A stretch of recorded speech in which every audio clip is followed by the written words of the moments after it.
पैंचे लड़ गए वे गीत लगा के झूम झूम झूम बराबर झूम बराबर झूम बराबर झूम बराबर झूम बराबर झूम बराबर। नमस्कार, स्वागत है आपका। मैं हूं गौरव कुमार पांडे। खबर गरम है में आज दो खबरों की बात करेंगे। एक तो करेला पहले से तीता, ऊपर से अगर नीम कोटेड कर दीजिएगा तो क्या होगा। एक तो वर्दी का नशा, ऊपर से शराब का नशा हो जाए तो क्या होगा। नशा वर्दी का हो या शराब का, बर्बाद ही करता है। अब रेवाड़ी के बावल में ही देख लीजिए, बवाल हो गया। साहब नशे में धुत थे, वर्दी पहनी नहीं थी, लेकिन ये वर्दी की गर्मी में पी लिया। धमकाने पहुंच गए, लेकिन धुलाई हो गई, धुनाई हो गई।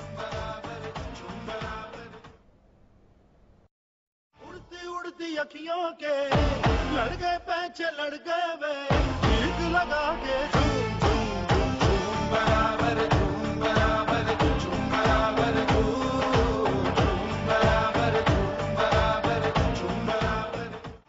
उड़ती अखियों के लड़ गए पैंचे लड़ गए वे गीत लगा के झूम झूम बराबर झूम बराबर झूम बराबर।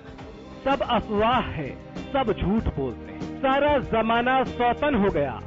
किसी की न मानिएगा। इनको क्या मालूम जिंदगी क्या है, इनको क्या मालूम सुरूर क्या है, इनको क्या मालूम मैकशी मदहोशी क्या है, इनको क्या मालूम स्वर्ग का सफर कैसा होता है।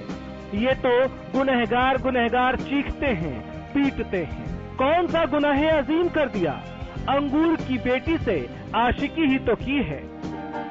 आजी अंगूर की बेटी से मोहब्बत कर ले, शेख साहब की नसीहत बगावत कर ले।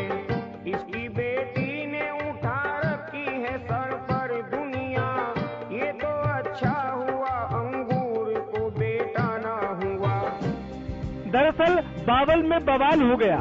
पुलिस वाले ने शराब पी, धमकी दी, धमाल हो गया। दे लात, दे घूसे, बहती गंगा में न जाने किसने हाथ धो लिया।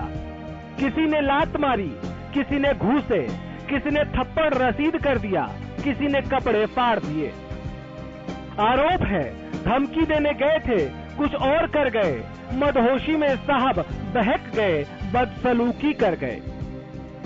उड़ती अखियों के लड़ गए पैंचे लड़ गए वे गीत लगा के झूम झूम झूम बराबर झूम बराबर झूम बराबर झूम। लोगों ने लोहा लिया, पुलिस के हवाले किया। सवाल, पुलिस ने क्या किया? न केस न कार्रवाई, खेल गए भाई भाई। वर्दी ने वर्दी से वफा किया, केस तो छोड़िए मामला ही रफा दफा किया। कहते हैं कंप्लेन नहीं है, कहते हैं कोई शिकायत नहीं मिली, कहते हैं किसी ने एप्लीकेशन नहीं दी।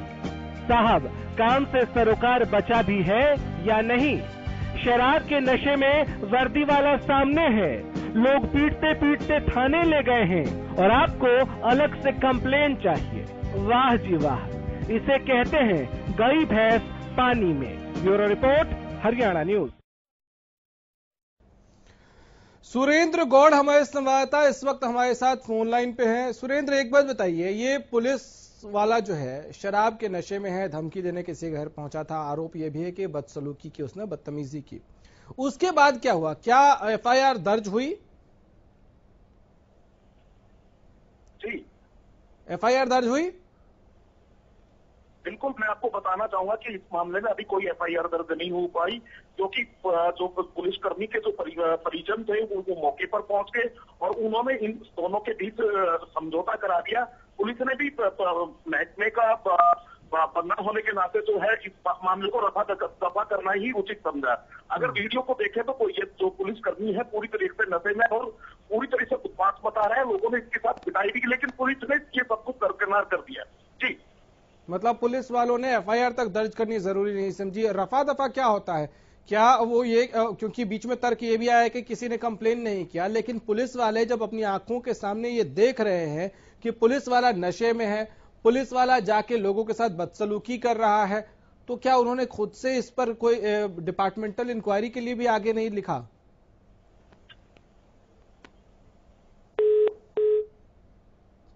चलिए, फोन डिस्कनेक्ट हो गया है सुरेंद्र गौड़ का, लेकिन हम कोशिश करेंगे कि सत्ताधारी दल से पूछें कि आखिर क्यों एक पुलिस वाला शराब पी के ऐसे इस तरह से निकलता है। नीरज जी हैं हमारे साथ, इंस्पेक्टर हैं। नीरज जी, बहुत स्वागत है सर। ये खबर जो है सर, इसमें क्या अपडेट है, आप बता सकते हैं? ये पुलिस वाला जो शराब के नशे में था, लोगों से बदसलूकी के आरोप लगे, लोगों ने पीटा भी। नीरज जी, आवाज मिल रही है आपको?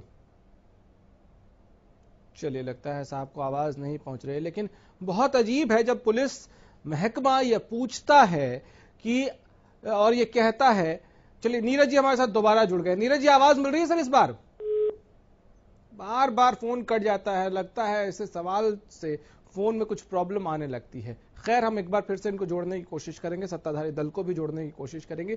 लेकिन जो मैं सवाल उठा रहा था वो ये कि ऐसे वीडियोस, ऐसे लड़खड़ाती जुबान और ऐसे लड़खड़ाते कदमों के साथ जब पुलिस वाला पुलिस थाने में लाया जाता है, क्या उसके बाद भी किसी और की कंप्लेन करने की जरूरत महसूस करता है ये महकमा? अगर ऐसा है तो बहुत शर्म भरा वाकया है ये। अगर ऐसा है तो बहुत शर्मिंदगी होनी चाहिए, क्योंकि आपके सामने कोई पुलिस वाला नशे में है जो लोगों के बीच पहुंचा है, क्योंकि पुलिस से तो ये उम्मीद की जाती है कि वो लोगों की रक्षा करेगा, बिना वर्दी के ही सही। अगर पुलिस वाला शराब पी के लोगों को धमकाने लग जाए तो क्या डिपार्टमेंटल इंक्वायरी भी नहीं बनती है? ये तमाम सवाल हैं और ये सवाल बड़े हैं, इन सवालों से कोई भाग नहीं सकता है।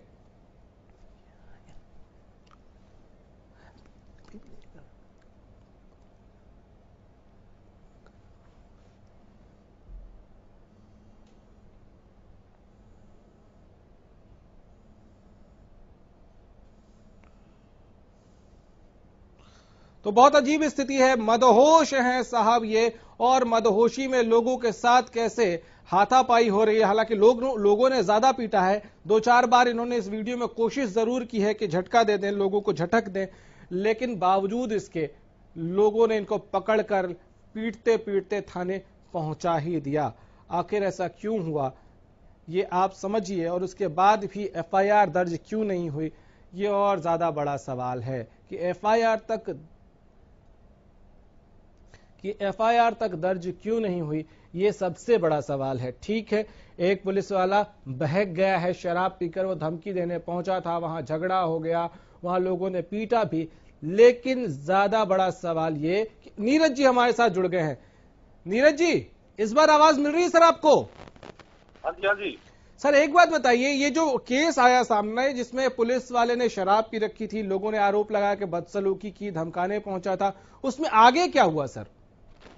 सर, इसमें हमारे पास ये साई नाम का एएसआई सतबीर है, बेल्ट नंबर 349, पलवल पुलिस से है, बिंदावास गांव का रहने वाला है ये वहां से अब्सेंट हुआ है, पलवल पुलिस से अब्सेंट चला हुआ है। तो यहाँ अपने यार दोस्त के पास आया था बावल के अंदर, इसका यार था बावल में, वहाँ इसने अपने यार दोस्त के पास शराब पी ली। शराब पीने के बाद वो शराब का अड़ोसी पड़ोसियों ने उठाया, वो अड़ोसी पड़ोसियों की कहा सुनी होगी, उसको पकड़ के अड़ोसी पड़ोसी थाने में छोड़ गए। उन्होंने किसी प्रकार को कंप्लेंट नहीं दी, इनके बाद में कॉम्प्रोमाइज हो गया। हमने इसके अनुशासनहीनता रिपोर्ट दर्ज करके अपने एसपी रेवाड़ी के माध्यम से एसपी पलवल को भेजते हैं। मुझे एक बात बताइए नीरज जी, हमने तो सुना था कि स्वतः संज्ञान नाम की भी कोई चीज होती है जिसको अंग्रेजी में सुओ मोटो कहते हैं। पुलिस थाने में एक शराब के नशे में धुत पुलिस वाला लाया गया जिसको लोगों ने पीटा भी, वीडियो सामने है आपके। क्या पुलिस वाले को ये उसके कंडक्ट में आता है कि वो शराब के नशे में पब्लिकली हंगामा करे, और आपके सामने सब कुछ है, उसके बावजूद आपको कंप्लेन चाहिए एफआईआर दर्ज करने के लिए? सर वो एक्चुअली एब्सेंट चला हुआ वहां से। अरे सर, एब्सेंट है तो क्या हुआ, है तो पुलिस वाला। क्या पुलिस वाले को किसी कानून ने यह अधिकार दिया है कि वो शराब के नशे में लोगों के साथ झगड़ा करे, मारपीट करे, बदतमीजी करे? और आप ये कह रहे हैं कि कोई कंप्लेन करेगा तब एफआईआर दर्ज करेंगे? स्वतः संज्ञान सुना है आपने? क्या वो आपके अधिकार क्षेत्र में आता है या नहीं आता है? सर, इसकी हमने विभागीय जांच के लिए रिपोर्ट दर्ज कर दी है और कंसर्न एसपी सर एफआईआर कर दिया आपने? रिपोर्ट दर्ज करके एफआईआर दर्ज किया आपने? सर नीरज जी, मैं जो सवाल पूछ रहा हूं उसका जवाब नहीं हुई सर। क्यों नहीं किया सर? आपने जरूरी नहीं समझा? वर्दी वाले हैं तो इसलिए वर्दी वाले से वफा निभा रहे हैं? नहीं सर, ऐसी कोई बात नहीं है। एफआईआर दर्ज करना जरूरी क्यों नहीं समझा आपने? क्या पुलिस के पास ये शक्ति है या मैं गलत बोल रहा हूं? स्वतः संज्ञान उसके पास अधिकार है या नहीं है? नहीं सर, एफआईआर नहीं हुई, इसमें विभागीय जांच के लिए मेरा पट्टा नीरज जी, मैं सवाल क्या पूछ रहा हूं, क्या पुलिस के पास यह शक्ति है कि उसको कुछ गलत दिखता है तो स्वतः संज्ञान ले सकती है पुलिस, है या नहीं है? बिल्कुल ले सकती है सर। तो आपको इसमें गलत नहीं दिखा कुछ? नहीं सर, नहीं। तो कंप्लेंट देता तभी। कंप्लेंट छोड़िए ना साहब, वही तो मैं कह रहा हूं आपको, स्वतः संज्ञान में किसी को कंप्लेंट देने की जरूरत नहीं होती है। आपको इसमें कुछ गलत दिखा या नहीं दिखा? सर इसके लिए तो हमने कार्रवाई कर दी ना। एफआईआर दर्ज करना आपकी कार्रवाई नहीं होती है? सबसे पहले क्या होता है सर? एफआईआर का फुल फॉर्म ही बता दीजिए। एफआईआर होती है सर फर्स्ट इन्फॉर्मेशन रिपोर्ट। हाँ, तो जब पहली इंफॉर्मेशन आपके सामने आई, फर्स्ट इंफॉर्मेशन, उसमें वो व्यक्ति आपके सामने क्या नशे में था या नहीं था?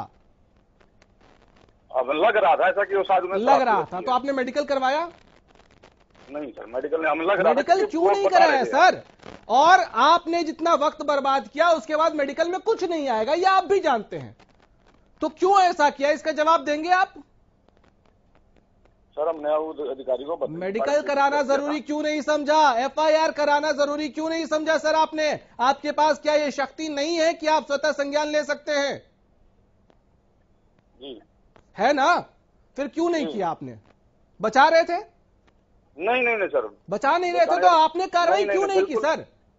नहीं बिल्कुल। मुझे एक बात बताइए, एक नॉर्मल आदमी जो सड़क पर पी के घूम रहा होता है, पुलिस वाले उसको पकड़ के लेके आते हैं, उसकी कोई कंप्लेन तो नहीं करता है? आप लेके आते हैं पेट्रोलिंग के दौरान, उसका मेडिकल कराते हैं, तो इसका क्यों नहीं कराया? सिर्फ इसलिए क्योंकि ये पुलिस वाला है और आपको इसके लिए अलग से कंप्लेन चाहिए? नहीं सर, ऐसी कोई बात नहीं। हिंदुस्तान में एक ही संविधान से चलता है ना सर कानून, या अलग अलग लोगों के लिए? वर्दी वाला है तो उसके लिए कानून अलग होगा, आम आदमी हो उसके लिए कानून अलग होगा? कानून सबके लिए बराबर, सबके लिए बराबर है ना सर? तो सड़क पर से किसी शराबी को उठा कर लेके जाते हैं आप, या आपकी पुलिस उठा के लेके जाती है, तो कोई कंप्लेन करता है क्या आपको? नहीं करता है ना सर? आप मेडिकल कराते हैं ना उसका? जी। आप अगर कोई नहीं देने आता है जमानत तो आप उसको जेल में रखते हैं ना साहब? जी। तो इसके साथ क्यों नहीं किया ऐसा? सर इसकी अनुशासनहीनता की रिपोर्ट लिख दी थी हमने। फिर वही बात, आम आदमी को पकड़ते हैं तो उसके ऑफिस में कंप्लेन करते हैं क्या साहब? मुझे बताइए ना, एक कानून है, एक देश है, तो सब पे एक साथ क्यों नहीं लागू होना चाहिए? सिर्फ इसलिए कि आप पुलिस वाले को फेवर कर रहे हैं? नहीं कोई फेवर नहीं किया सर हमने। नहीं फेवर कर रहे। मैं सवाल फिर से दोहराता हूं, एक आम आदमी जिसको शराब पीते आप पकड़ते हैं पब्लिकली, उसको क्या करते हैं? थाने लेके जाते हैं, उसके खिलाफ एफआईआर भी दर्ज होती है, उसका मेडिकल भी कराते हैं, तो इन साहब का क्यों नहीं कराया आपने? इसकी तो वही बात फिर आपका होगा, दोबारा रिपीट कर रहे हो। हमने क्योंकि आप जवाब नहीं दे रहे ना साहब। आप पुलिस वाले हैं तो क्या आप कुछ भी करेंगे? इसकी रिपोर्ट में सब कुछ लिखा हुआ हमने। एफआईआर दर्ज किया आपने? नहीं एफआईआर दर्ज। मेडिकल कराया आपने? नहीं सर। क्यों नहीं कराया आपने मेडिकल? क्या भाईचारा निभा रहे थे आप? आम आदमी को पकड़ते हैं तो तुरंत मेडिकल कराते हैं कि नहीं कराते हैं? जी।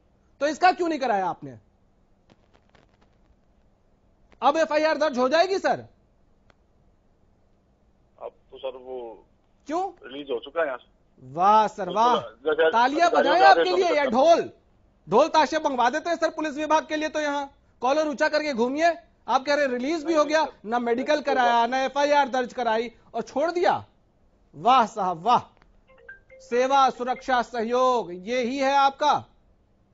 आम आदमी को पकड़ते हैं तो मेडिकल कराते हैं, एफआईआर करते हैं, जांच होती है, पैसे लेते हैं। नहीं सर, पैसे वाले कोई बात नहीं है। पैसे नहीं लेते? छोड़ने से पहले फाइन भरना पड़ता है ना साहब उसको। कितना फाइन भरवाया? आप पर्ची दिखाइए जरा। किस चीज का फाइन? शराब पीते किसी व्यक्ति को पकड़ते हैं तो अगले दिन उसको रिहा करने से पहले उसको फाइन भरना पड़ता है ना, जुर्माना देना पड़ता है ना। जमानत भरवाती है सर, पुलिस नहीं भरवाती फाइन। कोर्ट? अरे सर कोर्ट तक ले जाएंगे तभी तो होगा। हाँ कोर्ट भरवाती है सर फाइन। कोर्ट तक ले जाते हैं ना आप जी, तो कोर्ट तक तो ले ही नहीं गए, आपने तो छोड़ दिया। वाह सर वाह, शर्म आनी चाहिए आप लोगों को, शर्म आनी चाहिए आप लोगों को, शर्म आनी चाहिए आप लोगों को। आम आदमी के लिए अलग कानून है, पुलिस वालों के लिए अलग कानून है, शर्म आनी चाहिए आप लोगों को। बहुत शुक्रिया। उम्मीद करते हैं कि आगे से जब आप इस तरह का कोई वाकया आए तो वर्दी का भाईचारा छोड़ के, वर्दी से वफादारी छोड़कर कानून का साथ देंगे। एक छोटा सा ब्रेक लेंगे, जल्द लौटेंगे।